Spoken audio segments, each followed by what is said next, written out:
Well, good afternoon. I'm Sly James, the mayor of Kansas City, Missouri. It is my pleasure to introduce today's keynote speaker. Now, usually we'd be welcoming someone from some faraway place, Dallas or Denver or some other city that really wants to be Kansas City, and talking about how the Kansas City region compares to others. I might mention our superior barbecue, sports teams, arts, culture, and some of the other things that make our city great. But this year, our speaker is a local guy. He had to travel about 6 miles to get here. He may spend a lot of time in D.C. and New York, but he needs no introduction to Kansas City. David Von Drehle is an editor-at-large for Time magazine, where he has written more than 50 cover stories in the past 9 years. He writes on topics that range from the Supreme Court to international terrorism. He's covered 8 presidential elections in his career, the last 3 for Time. His work has been featured on a wide variety of TV and radio programs, including The Today Show, NBC Nightly News, the NewsHour, and the Morning Edition. Before joining Time in 2007, David was a senior writer at the Washington Post, where he covered national politics and led the paper's renowned features column. David is also an author of several books, including an award-winning bestseller entitled Rise to Greatness, the Abraham Lincoln and America's Most Perilous Year. He is working on a brand new book, The Frosty Guy, the Sly James story, with a screenplay featuring Denzel Washington. He's a graduate of the University of Denver and Oxford University, where he was a Marshall Scholar. He started his career as a sports writer for Denver Post and spent years at the Miami Herald before going to Washington. After all that traveling and confusion, because he really didn't make up his mind what he wanted to be when he grew up, he had the good sense to make his home here in Kansas City with his wife, Karen, who's also a journalist, and with their 4 children. So, ladies and gentlemen, it's my great pleasure to introduce you to Mr. David Von Drehle.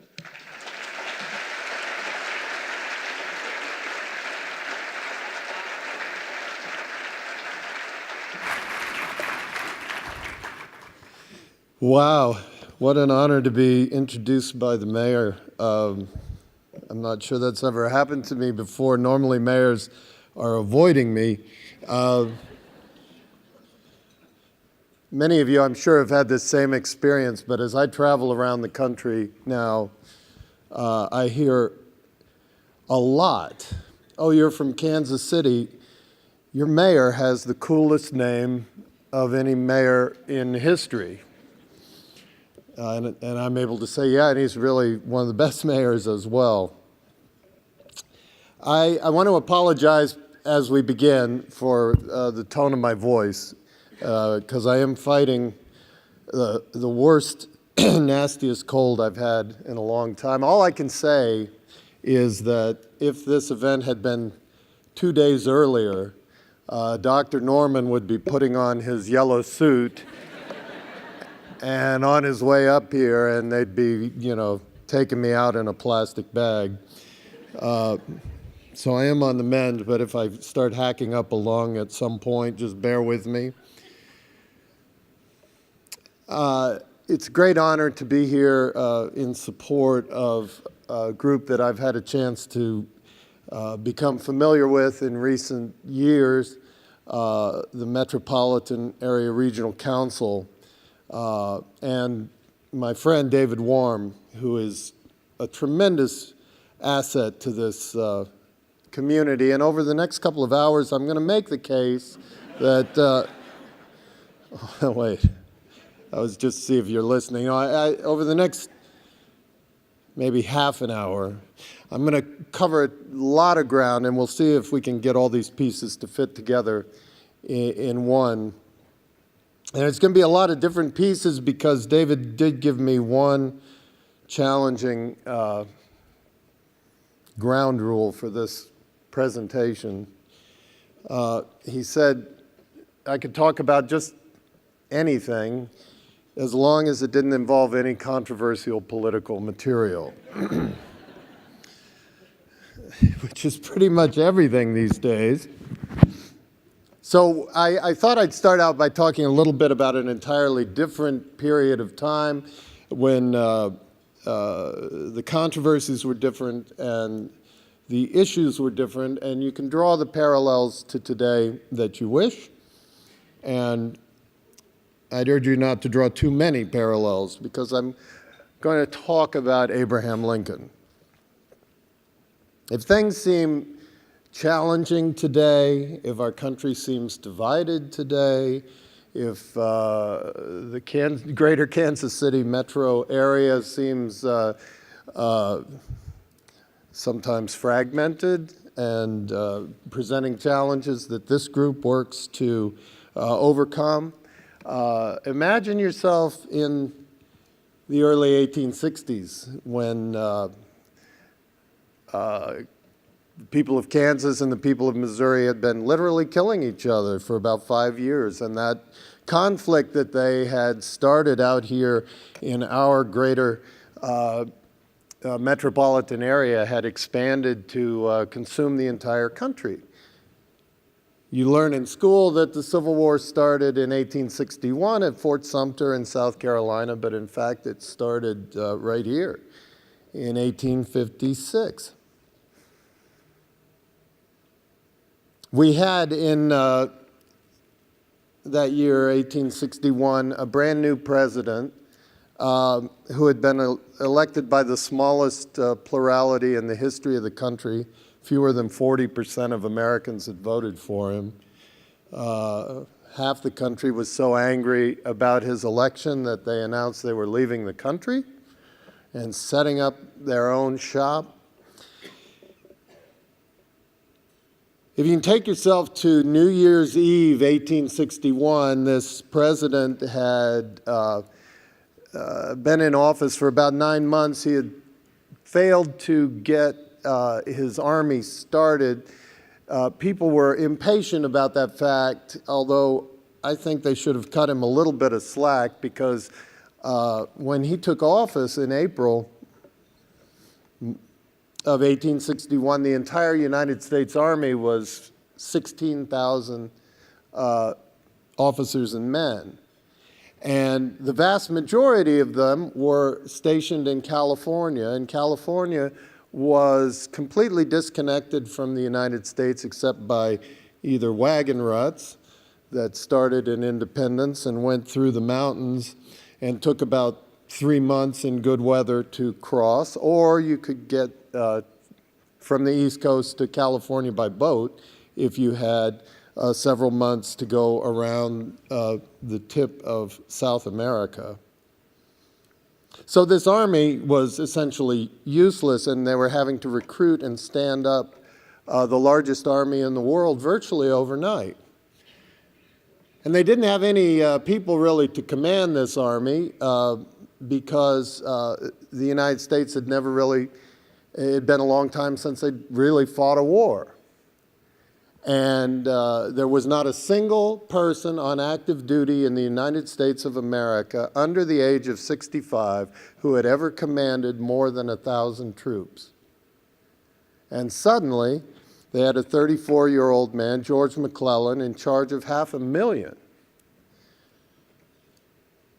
But at any rate, things were going very poorly, and so badly that Congress had set up an investigating committee to figure out why the president didn't have a better handle on things, and the newspapers were going crazy about the president. They were calling him a long-armed ape, calling him a bumbling frontiersman. The committee from Congress came to meet with Lincoln and his cabinet on New Year's Eve, 1861. They met for about 3 hours in the cabinet room of the White House. They quizzed President Lincoln on his plans, what was going on with the Army, how were they going to put down the rebellion, so on and so forth. And the current of this meeting was so dispiriting, so disillusioning, so alarming to the Attorney General of the United States, Edward Bates, that he went home and made detailed notes in his diary afterwards of what had happened. He was amazed to discover that basically the president had no idea what was going on because this General McClellan running the army refused to tell him anything, didn't think he had any right to know. Bates summed up his conclusions by saying, you know, Abraham Lincoln's a good man, he's honest, he has integrity, he's in the main wise.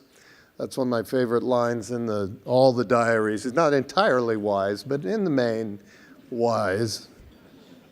He said, but I fear that he lacks the ability to command or the power to lead. Now, again, I said let's not overdraw the parallels because I'm not sure we have another Lincoln in the White House now, but we have been in treacherous times before. Abraham Lincoln was not always the man in the marble chair that we revere in Washington today. He was once upon a time just a human being like those of us in this room.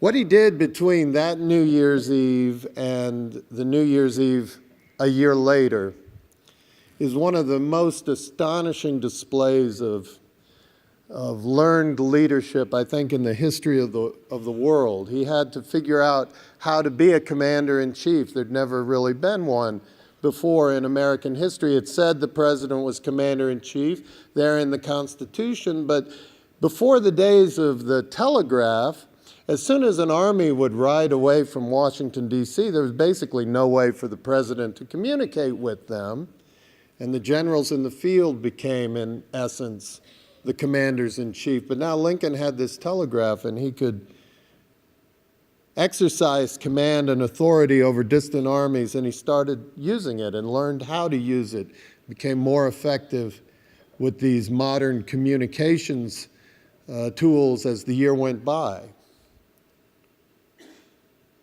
He started the year at an incredibly low point emotionally and in terms of his outlook. Lincoln was generally an optimistic man, at least on the big things. But 2 days into 1862, he confessed to a friend that for the first time he was trying to figure out how the United States could go forward as two nations. How would that work out? Because he wasn't sure that the Union could be saved. But he started finding the commanders that he needed. He found a former captain, a young officer from the Mexican-American War who had resigned from the army in disgrace, had a drinking problem when he was posted to California. This young officer, Ulysses Grant, he had been offered a colonelcy at the start of the war, at the outbreak of the war, that he would have commanded a division, which would have been 10,000 troops. He said, I don't think, or I'm sorry, a division, 1,000 troops. He said, you know, I don't think there are very many men on this continent capable of commanding 1,000 troops, and I'm sure I'm not one of them. Well, by February of 1862, he was in command of 17,000 troops, and he took them on an offensive down the Tennessee and Cumberland rivers from Cairo, Illinois, down into western Tennessee. And over 2 weeks in February, he had the most successful single offensive of the entire war. We don't study it much in school, but he broke the Confederate line in the west. He captured an entire army. He opened up river traffic all the way down into the deep south in Alabama and Mississippi. so that by April he had command of 40,000 troops, and by the end of the year he was commanding close to 100,000 troops. That's how fast the learning curves were.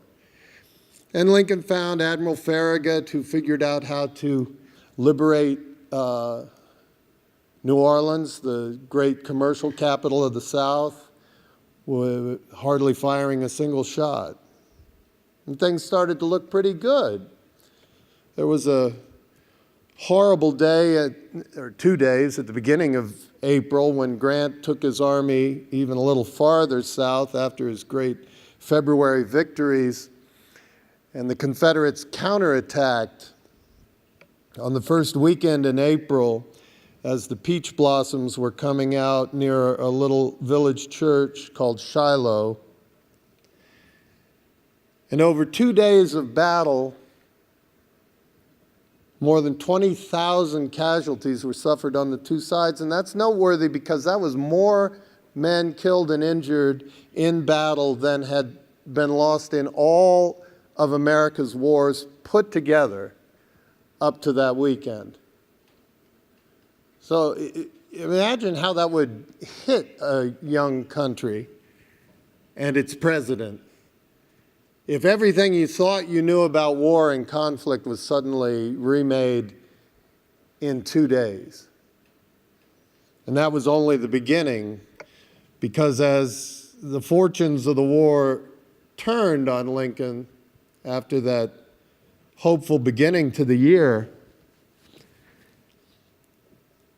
there were bloodbaths, similar bloodbaths outside the gates of Richmond at the end of June and early July, on the plains of Manassas near the capital in August, on September 17th, 1862, in western Maryland near a little town called Sharpsburg on Antietam Creek.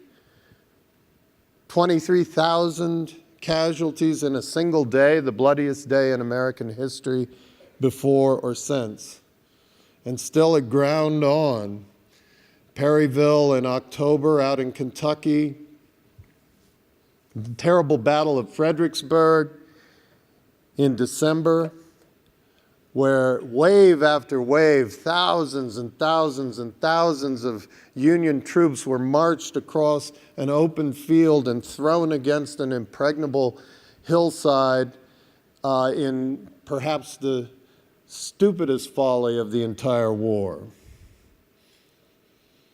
Lincoln had to live through all of that, and not only live through it, but take the abuse and the criticism, and hear from all the people who told him he was fighting too hard, and hear from all the people who told him he wasn't fighting hard enough, and hear from all the people who said he had to free the slaves, and from all the people who said, if you free the slaves, half the Union Army will desert.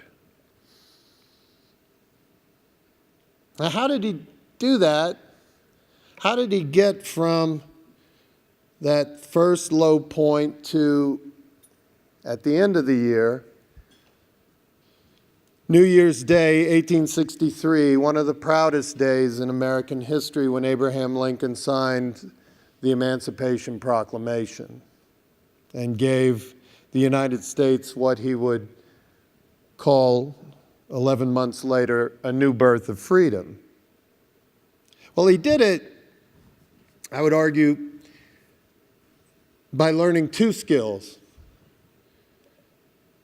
The first is the skill of strategy. Oftentimes we talk about strategy when we really mean tactics. You know, here are the 5 things we're going to do over the next 2 years. This is our strategy. But that's really tactical. Strategy is the big picture. Where are you going to go? And Lincoln had an amazing talent in these desperately eventful days of keeping his strategy in mind, which was to save the Union. And why save the Union? This is a question I get, having written about Lincoln all the time. You know, why? Why fight those horrible battles? Why sacrifice those hundreds of thousands of young lives? Was it really worth it?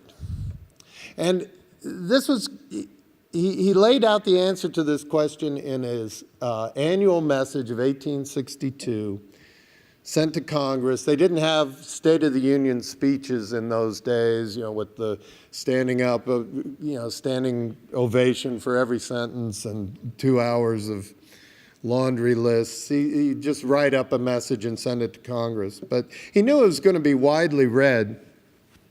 And he did the most amazing thing.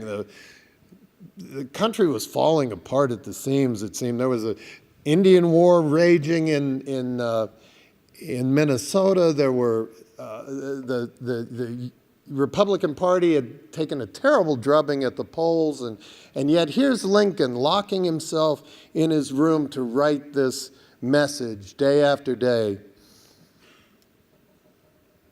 And then it comes out, and people thought, I've heard historians call it bizarre, inexplicable, the worst thing Lincoln ever wrote, because instead of talking about what was going on, here he is talking about the United States 3 generations away.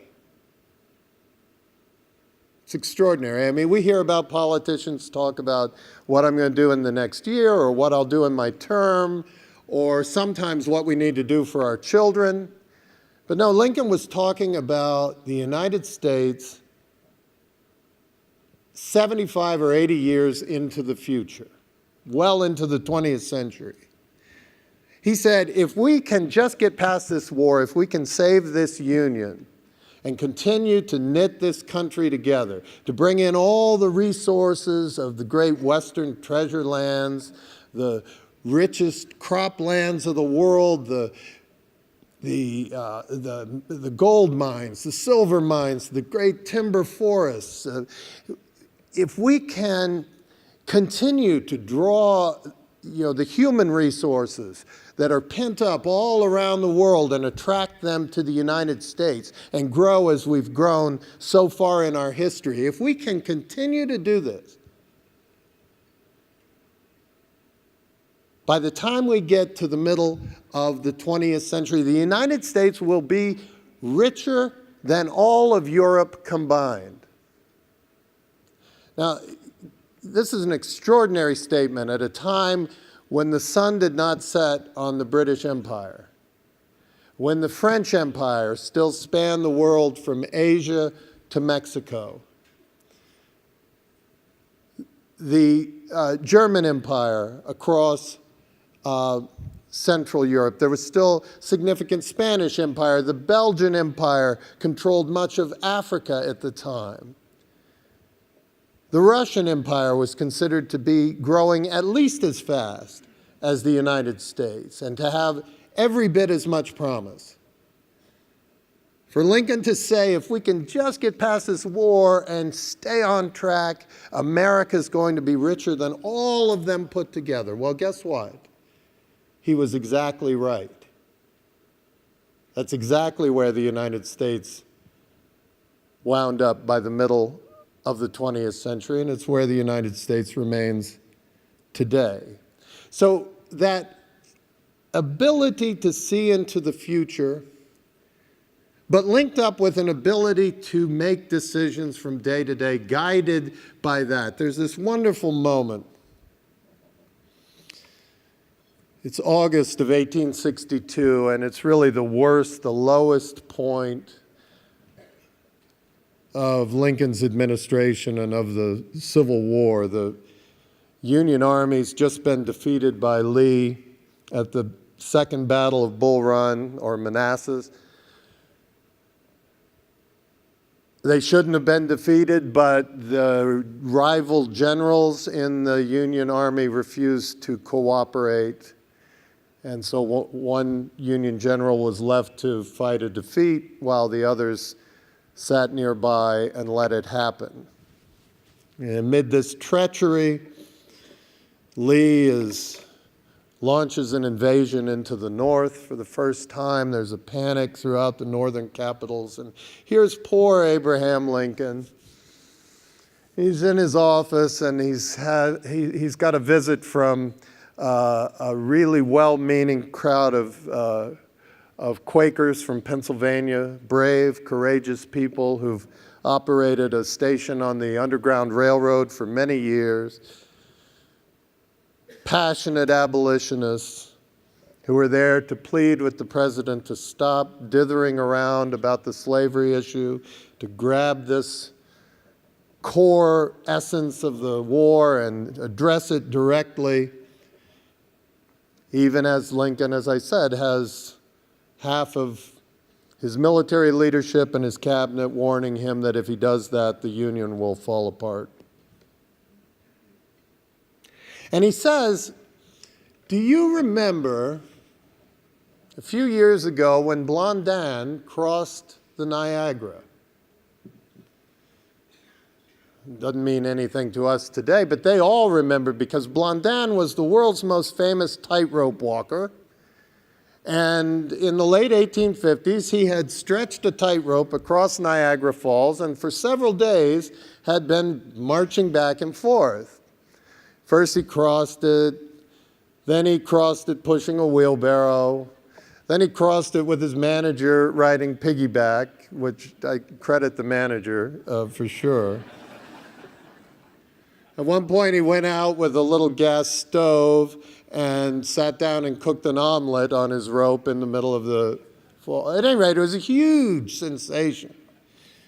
So, of course, everyone remembered Blondin crossing the Niagara Falls. And Lincoln said, if you had been there on the other shore and Blondin was crossing the Niagara,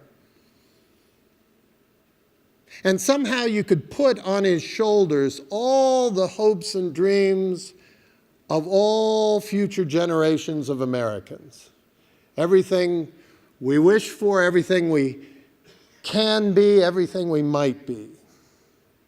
And he was carrying those hopes across this terrible chasm with the cataract roaring beneath him. Would you stand on the other shore and say, take a step to the right, or hey, a little to the left? Or would you just remain silent and pray for his safety? This is what Lincoln understood. He was balancing these competing interests and creeping out across this rope of history. How was he able to decide where to put those steps? It was because he had this vision of where he was trying to go. This combination of daily decisions that had to be made, those tiny steps that had to be taken exactly right, lest the whole thing topple into the abyss. It's both the daily tactical decision-making and the vision. That's the combination that creates success. I think if he were here today and he looked at our politics today, I think he'd notice that we have too much tendency in the United States to look for somebody to fit in a marble chair, somebody who's ready to be bigger than life, more than human. I don't want to fault any of our recent presidents. The presidency has just become such a big job, such a celebrity, and maybe too big. And you listen to the way they talk about it. You know, our current president, who in his speech at the convention said, America has problems and I alone can fix them. He's not the first. We've had presidents who can feel our pain, you know, each of our individual pain, or presidents whose elections mark the moment that the oceans would stop rising, or presidents who would have banners saying mission accomplished. I mean, it's a natural tendency to look to this marble figure in Washington and put all our hopes there. But I think Lincoln would remind us that presidents, like the rest of us, are ordinary human beings. He used to say when people would come in and tell him, you should do this, you should do that, you should get somebody in here who knows what they're doing. He'd say, there may be a lot of people who'd be better at this than I am, but I am here, and I must do it. I think that'd be a wonderful slogan for all of us to adapt. Because here's the headline. There's no cavalry coming from Washington, D.C. to save us all. No matter how you feel about Washington, D.C., or how you feel about the cavalry, they're not coming. They've got big problems of their own. Some of them are created by themselves. But I'll plant a crazy idea. Part of the dysfunction of Washington these days, I believe, having watched it for many years, comes from the fact that they've got really hard problems to deal with. I spent a lot of time debating this with my brother. He's one of these folks who says, no, just get them in a room and knock their heads together. These problems aren't that hard. No, in fact, they're really hard questions. What do you do with a country and an economy when demographically the population is aging? I'm in favor of that. With each passing year, I'm more in favor of aging population than I ever was before. But there are real questions around that. If you have fewer people in the workforce trying to meet larger economic needs, that creates real questions. Our health care is much better than it's ever been before, but that also means, as we know, it costs more. How are we going to pay for that? How are we going to deal with structural deficits in the budget? How do we deal with rivals around the world? What's the robotic revolution going to do to our workforce? What's the communications earthquake imply for our future? These are big questions. And part of the reason that we hear so much squabbling out of Washington is that it distracts us from the lack of easy answers to hard questions. I don't want to say that all these issues on the table are necessarily bad or bad news. I'm not trying to leave you with the impression that things are going to hell in a handbasket. I really don't believe they are. We've just lived through and are living through, and Mark knows a lot about this, a tremendous energy revolution. Put aside the daily politics of this and look at what's actually happened over the past 15 years. Two things that I would have told you were impossible have both happened in the United States. Number one, we're now energy independent. All right? Older people in this room, how many speeches from how many presidents have we heard in our lifetimes talking about the goal of energy independence? Well, it's here. And number two, we have cut the connection, which has lasted since the dawn of time, between economic development and energy consumption. Over the past 15 years, the United States energy consumption has started to go down, while our economic growth, it's not where any of us want it, but it has continued to go up. This has never happened in the world. More economic activity has always meant more energy consumption. Lockstep, okay? No longer. Those are two big deals that are going to have huge implications for the rest of our lives and our kids' lives and their kids' lives. And that's on the positive side. But Uncle Sam ain't coming. And then we look to our state governments, and I hate to say it, but I don't see a cavalry coming there either.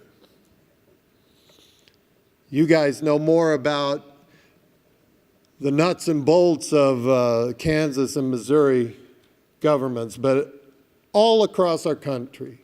Our states are somewhere between troubled and in crisis.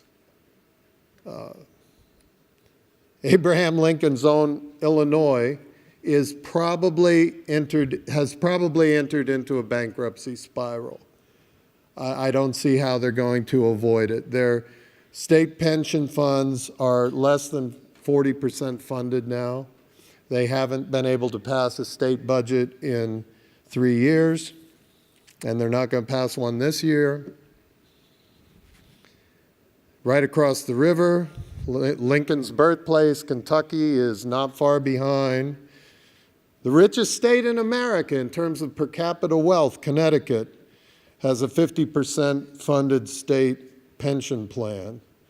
2/3 of the states are below the recommended baseline of 80% funding. Kansas is in the bottom 10 for the country, according to the Wall Street Journal. Missouri is in the lower half. So my point is, they got big problems. So what's that leave? It leaves the most dynamic zone, the most energetic zone, the most exciting zone of civic political activity in our country today is in our local metropolitan regions. This is where the action is. This is where the ideas are coming from. This is where young people are starting to identify their futures. They're choosing which cities they want to live in. What places do they want to be in?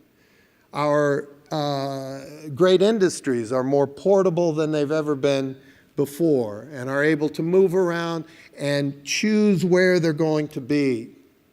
And here's the good news. Kansas City is moving in the right direction. I firmly believe that. And I wasn't planning to say this, but I will, just so you'll believe me. 10 years ago when I moved here, I would not have said this.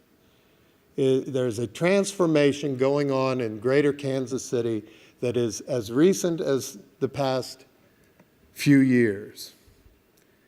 Right here at ground zero of the Civil War, the Kansas City metropolitan community is learning to work together across some of the most difficult jurisdictional lines in America. I cannot think of another major city that has a state line running right down the middle of it. A totally arbitrary and deeply meaningful state line, freighted with all kinds of history. And then a great city that has no state capital in it. That's pretty unusual. We've got these two state capitals keeping their distance from us, and they're rivals as well. And then we have all these city divisions, all these county lines, and you know better than I how difficult those many jurisdictions have made decision-making for greater Kansas City over the years. That is dramatically changing. David's presentation showed that. The awards today have underlined that, and it's something that all of you should take great pride in, and all of you should redouble your efforts to continue. You are here. You must do it. And we see the energy all around the community. We've got vibrant neighborhoods that were ghost towns just a few years ago. And it's neat to see the way energy feeds on energy. You know, the way, and you're right, Mayor James, Kansas City does have the best barbecue in the world, and I've tasted it everywhere. There's no comparison. But that's what people were bragging about when I moved here 10 years ago. And that gets leveraged by the Royals becoming America's favorite baseball team, and you know the excitement that comes from a booming company, a new company in a high-tech area like Cerner or Garmin. All these things feed on each other, and now you see, you know, in the most recent census reports, the Kansas City area growing. Okay? I'm going to go out on a limb. I'm going to put in a plug. And if you don't like it, you can boo me off the stage. But the next step is an airport.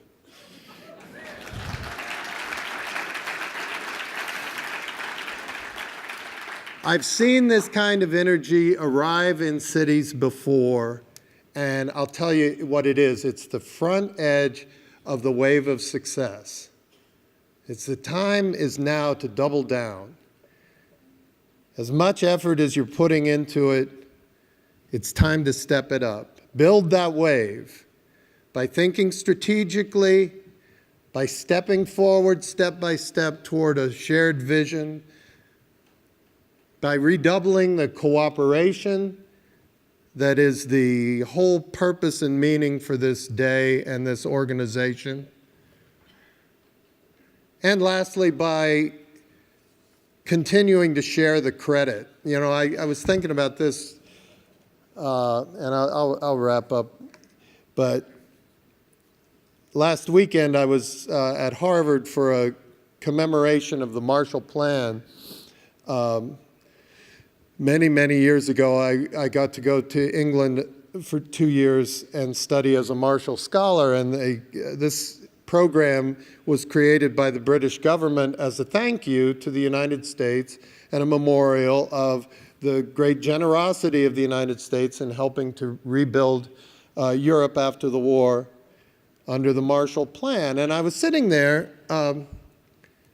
listening to everybody talk about the Marshall Plan and Marshall this, George Marshall that, and it suddenly dawned on me how very Kansas City it was for President Harry Truman to allow one of his signature achievements to go down in the history books as the Marshall Plan.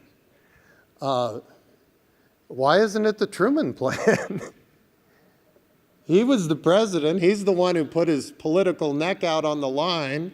He's the one who went to the American people in 1948 and said, I believe we should spend over 10% of our GDP going forward to rebuild Europe, including Germany, that we just fought a war where hundreds of thousands of your sons, daughters, sons and husbands and brothers were killed. We're going to rebuild them. You're going to spend a ton of money. Now I'd like your vote. I mean, that was an audacious thing, and he did it, and yet he shared the credit. It's the Marshall Plan. That's who you are as Greater Kansas City, the heirs of Harry Truman, who only wanted to get the job done and didn't care who got the credit. Our country may have problems that nobody can fix. We always have had problems no one could fix. If you go back and read the real stories of history, you'll find that Americans have been worried from the beginning that we were right at the edge of failure, that our best days were behind us, and that our greatest leaders were in the past. So maybe our problems are too big to solve, but we don't have to solve all the problems of the United States. Let's just solve some of the problems of Greater Kansas City. Overcoming our divisions with visions. Balancing out the war-torn battlefields of our modern politics with a shared love for our local community.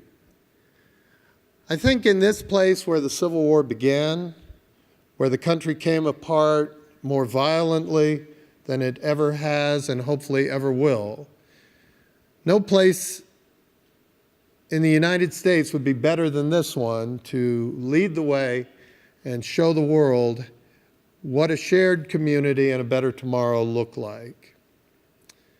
So, in that sense, thank you all for supporting this great group.